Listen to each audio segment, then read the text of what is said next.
Monsieur Gassama, vous avez la parole. Merci beaucoup.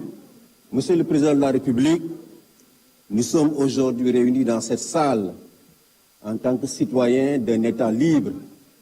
Mais je voudrais aussi dire à l'assistance que Nelson Mandela nous rappelait que notre liberté en tant que nation africaine ne sera complète que le jour où le peuple palestinien aura également sa liberté. Monsieur le Président de la République, Monsieur le Président de l'Assemblée nationale, Monsieur le Premier ministre et tous les membres du gouvernement, Monsieur le Médiateur de la République, nous sommes très honorés d'avoir été invités à participer à ces assises, à ce dialogue national sur le système politique. Monsieur le Président de la République, ce dialogue est le deuxième que vous organisez après les assises de la justice qui ont été organisées au mois de juin 2024, soit seulement quelques 3 mois après votre arrivée au pouvoir. Cette volonté de dialoguer que vous semblez inscrire dans votre gouvernance est à saluer, et Amnesty International, ainsi que toutes les organismes de droits humains, la RADDHO, la Ligue sénégalaise des droits humains, qui ne sont pas présentes, qui n'ont pas l'opportunité de prendre la parole, je peux me permettre de parler en leur nom, saluons cette volonté de dialoguer en permanence avec les forces vives de la nation, parce que nous pensons qu'elle est gage de paix et de stabilité pour notre pays. Monsieur le Président de la République, ce dialogue n'aura de sens, n'aura d'impact sur la vie des citoyens sénégalais que s'il permet de mieux protéger, n'est-ce pas, les droits civils et politiques dans ce pays. S'il permet de mieux également permettre la jouissance des droits civils et politiques dans ce pays. Malheureusement, ce n'est pas toujours le cas. Et notre ami de l'AGS l'a bien dit, tous les citoyens sénégalais jouissant de leurs droits civils et politiques ne peuvent pas voter lors des élections au Sénégal.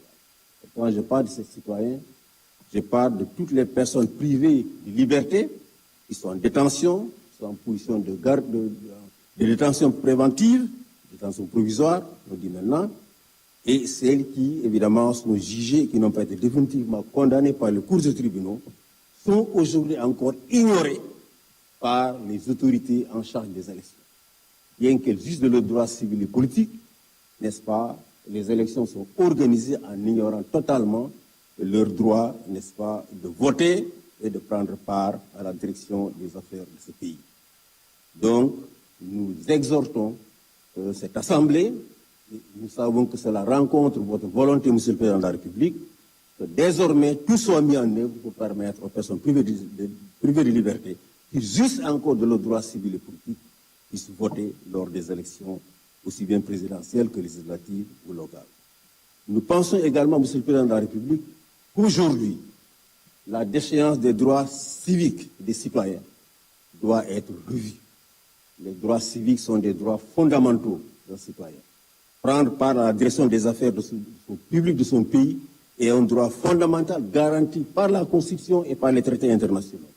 Aujourd'hui, nous pensons que déchoir un citoyen de ses droits civiques devrait être prononcé que par un juge, n'est-ce pas, et seulement pour les infractions les plus graves. Et en cela, nous demandons à ce que toutes les infractions qui portent sur la liberté d'expression, telles que la diffamation et autres, n'est-ce pas, soient exclues du centre de la défense des droits civils. Nous savons que toutes les personnes qui sont dans le débat public, qui soient des hommes politiques, la société civile, nous sommes tous exposés à des poursuites pour ces infractions-là. Diffamation, outrage, injure publique, offense au chef de l'État, nous sommes tous exposés. Tant que nous sommes dans l'espace public, nous sommes exposés. Et donc, pour ces infractions, pour lesquelles les principales victimes sont les hommes politiques, la société civile, les syndicalistes, on puisse évidemment exclure la défense des droits civiques, n'est-ce pas, les condamnations liées à ces infractions particulières. Monsieur le Président de la République, nous saluons, en plus donc des dialogues dont je viens de parler, les concertations avec les travailleurs qui ont permis d'aboutir à un pacte social qui va permettre à ce pays de se consacrer, n'est-ce pas, au travail, qui est le seul, n'est-ce pas, gage pour le développement économique et social de notre nation. Je voudrais aussi terminer, avant que la cloche ne sonne, pour faire un plaidoyer en faveur de la presse. Monsieur le Président de la République, s'il y a eu un développement d'une conscience citoyenne dans ce pays, c'est dû à la presse. Ce n'est pas nos partis politiques qui ont démissionné dans le rôle d'éducation des citoyens. Totalement démissionné.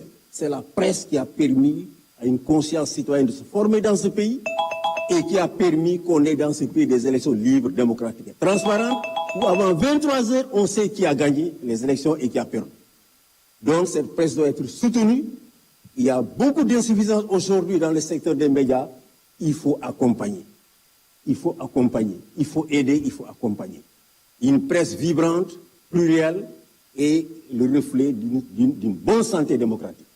Et nous nous réjouissons des instructions que vous avez données en Conseil des ministres pour que le ministre de tutelle puisse continuer le dialogue avec les médias pour trouver des solutions durables aux problèmes auxquels ils font face. Je vous remercie infiniment, Monsieur le Président de la République. jërëjëf monsieur Seydi Gassama bu Amnesty International.